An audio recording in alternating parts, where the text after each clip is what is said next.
Welcome to Ashnomics.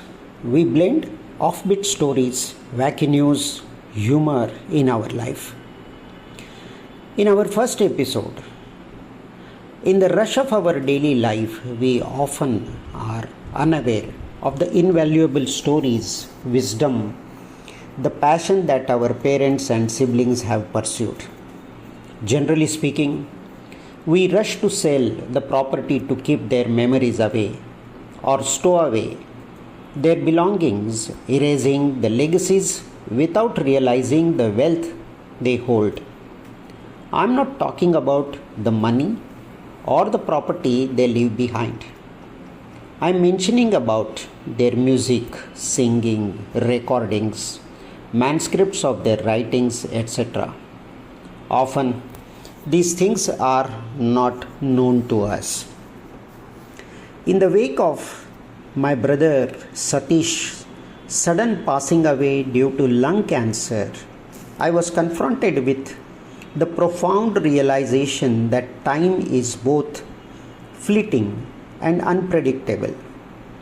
Within just 30 days of his diagnosis, he was gone, leaving behind a treasure trove of unpublished writings and reflections of life that he had kept hidden for years. I knew he used to write and contribute to some publications now and then, but maybe had kept away these from others' case. As I sifted through his belongings, I discovered a wealth of articles, poems, and musings that he had penned since the tender age of 19. Inspired by his words and determined to honor his memory, I share a few of those which got printed some time ago. These were the poems which he had written in Marathi, and of course, there are several other manuscripts of poems he has written in English also. This experience served as a poignant reminder of the importance of cherishing our loved ones and staying connected with them, for we never know when we may lose the opportunity to do so. So please get to know your parents, siblings better, understand and support them. My brother wrote in both English and Marathi. I will be reading a few over this channel. By the way, I have a few copies of his Marathi poetry book which I can share to some of you, those who message me your address and subscribe this channel. Thank you. Now I will read a couple of poems for your information. This Marathi poetry book, Gulmoharacha Savlit, contains his several poems which he had written at the age of 19 or some of them at the age of 18.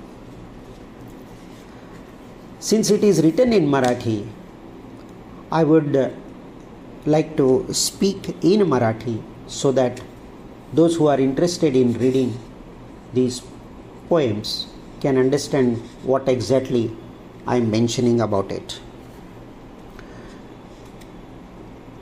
हैदराबादमधील विद्यार्थी जीवनापासून सतीशला गुलमोहराच्या झाडाचे खूपच आकर्षण होते.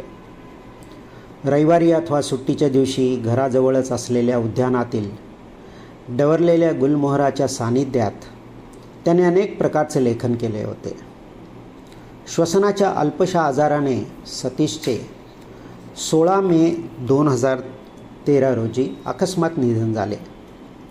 त्याच्या संग्रही असलेल्या अनेक पुस्तकासोबतच त्यांनी इंग्रजी तसेच मराठीत लिहिलेले काही लेख आणि कवितांचे हस्तलिखित सापडले. गुलमोहरांच्या सावलीत हा त्याचा काव्यसंग्रह त्यांचा मित्रपरिवार, आप्तेष्ट, स्नेही सोबती तसेच सहकारी यांच्यासाठी उपलब्ध होत आहे. शालेय जीवनापासूनच त्याच्या मनाची आध्यात्मिक ओढ जाणवत असे. तीच ओढ आपल्याला त्याच्या बहुतांश कवितांमधून व्यक्त होताना जाणवेल.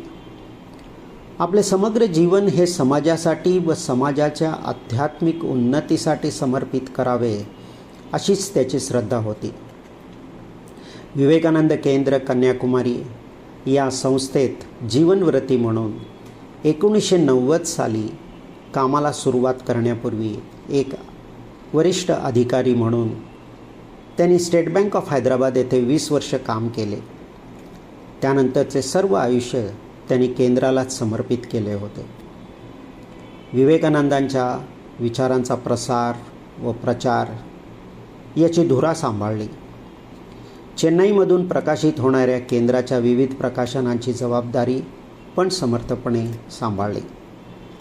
विवेकानंद केंद्राच्या कन्याकुमारी स्थानी त्यांनी अनेक मेडिटेशनचे कोर्स कंडक्ट केले आणि 3-4 वेगळे पुस्तकं त्यांनी उपनिषदवर लिहिले. या पुस्तकाची प्रस्तावना प्रोफेसर मिलिंद बेडेकर यांनी लिहिली. त्यांच्या प्रस्तावनेत बेडकर साहेब असे म्हणतात की कवी सतीश चौकुळकर याचा प्रस्तुत काव्यसंग्रह वाचताना अंतरीचे धाले स्वभावे बाहेरी या संत वचनाची आठवण होते. आयुष्याची सुरुवातीची काही वर्ष बँक ऑफिसर म्हणून व्यतीत केलेल्या चौकुळकरांचा खरा पिंड आध्यात्मिक. त्यामुळे संधी मिळताच त्यांनी विवेकानंद केंद्र कन्याकुमारी या संस्थेचे जीवनव्रती म्हणून काम सुरू केले. भौतिक सुखाचा त्याग करून त्या तेजोमय आणि चैतन्यमय जगाविषयीची त्यांच्या मनाची ओढ चैतन्यमय जग या पहिल्याच कवितेत आपल्याला जाणवते. अनंताकडे झेपावणाऱ्या त्याच्या मनाची ओढ वाटते ओळखीच्या जगापासून जावे दूर दूर, अनोळख ह्या जगात कुठेतरी या शब्दांमधून प्रत्ययाला येते. मन म्हणते या कवितेत स्वतःच्या खुजेपणची, स्वतःतील कमतरेची जाणीव कवी मनाला टोचणी देते. पण त्यावरचा उपाय अथवा दिलासाही तेथेच सापडतो. ही सारी तगमग सद्गुरू चरणाशी लीन होऊनच शांत होईल. सद्गुरूंच्या नुसत्या स्पर्शाने जीवन सफल होईल. सर्व समस्याचा निचरा होईल हा विश्वास ब्रह्मरूप या कवितेतून अनुभवता येतो. एक जीवनव्रती म्हणून काम करत असतानाच चौकुळकरांनी उपनिषद तसेच भगवद्गीतेचा अभ्यास केला. त्यांच्या सखोल अभ्यासाचा व चिंतनाचा प्रभाव त्यांच्या कवितेवर समग्रपणे पडलेला सहजपणे प्रत्ययास येतो. इदम न ममम ही कवीची वृत्ती दर्शविणारी गीतार्चन ही कविता त्याचे उदाहरण म्हणता येईल. आपल्या लेखनाचा उल्लेख ते स्वतः नम्रतेने ओबडधोबड असा करतात, पण त्यातून ही काही सुंदर काव्य निर्माण झालेच तर त्याचे श्रेयही माझे नाही, तर श्रेय नसे ते माझे पण तुझे खरे अशी लीनतेने नोंद करणारा दिसतात. मृत्युंजय या कवितेत जीवन हेच एक महाकाव्य आहे. त्यासाठी भगवद्गीतेतील कर्मसिद्धांत मांडताना कवी सतीश म्हणतात, यज्ञ याग न करता तो खराखुरा कर्म आचरतो, मरणाला सामोर जाऊन तो मृत्युंजयी मार्कंडेय होतो, महाकवी होऊन महान वाटतो. असा विचार मांडलेला दिसतो. कर्ममार्गावरील जीवन जगत असताना कवीच्या मनाला वाटणारी परमेश्वराची दर्शनाची ओढ तुझे रूप पाहण्यासाठी विनंती किंवा दर्शनाभिलाषी या कवितांमधून जाणवत राहते. जीवन समरसून जगलेल्या कृतार्थ जीवनाचे साफल्य गवसलेल्या कवीची बिदाई या हिंदी कवितेत मैंने सुनी है अनंत की पुकार हे शब्द वाचताना डोळ्याच्या पापण्या ओलावल्याशिवाय राहत नाहीत. ही कविता सतीशजी 4 जुलै 1982 साली लिहिली.